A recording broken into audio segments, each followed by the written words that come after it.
જેતપુરમાં એક તરફ ખેડૂતો ભાદર બચાવો અભિયાન ચલાવી રહ્યા છે, તે દરમિયાન જ હવે જેતપુરના ઉદ્યોગનું લાલ પાણી લોકોના ઘર સુધી પહોંચી જતા લોકો મુશ્કેલીમાં મુકાયા છે।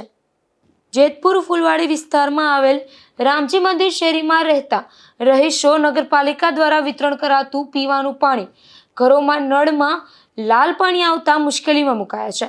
છેલ્લા 1 અઠવાડિયાથી બોરમાં લાલ પાણી આવે છે, જેમાં 10-15 મિનિટ લાલ પાણી આવે ત્યારબાદ થોડુંક મિશ્ર સારું પાણી આવે છે।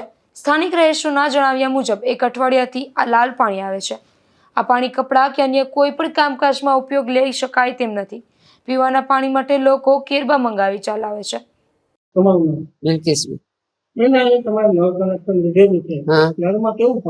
લાલ આવે છે ગટર જેવું ઓલા હવે આપણે કારખાનામાં સાડીનું એવું પાણી કેટલા દિવસથી આવે છે? 6-7 દી થયો।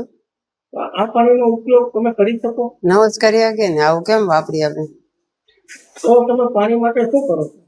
પાણી માટે હમણાં અમારા પેલાનું 2-3 ટાંકા ભર્યા છે ને એ વાપરી છે। હવે ખાલી થઈ જાય તો શું કરશું? અમે એમ જ કરીશું। તમારી માંગ શું છે?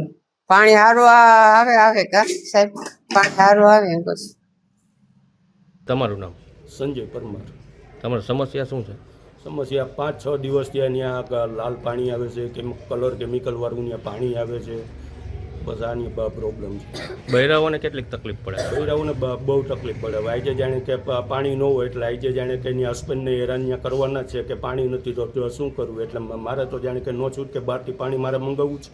500 રૂપિયાની 600 રૂપિયાની પાણીની ટાંકી આવે છે, અઠવાડિયે મારે એક ટાંકી ત્યાં મંગાવી ત્યાં પડે છે। હું મજૂર માણસ છું।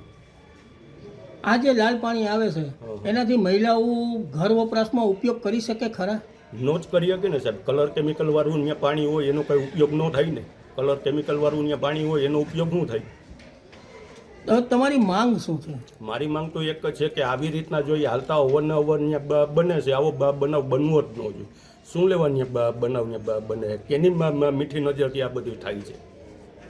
સર, ફુલવાડીમાં એક છો રામજી મંદિર પાસે અમુક ઘરોમાં છે કે મોટર ચાલુ કરતા જ લાલ પાણીનો પ્રવાહ છે તે વહવા મળે છે, તો આપ શું કહેશો આ બાબતે?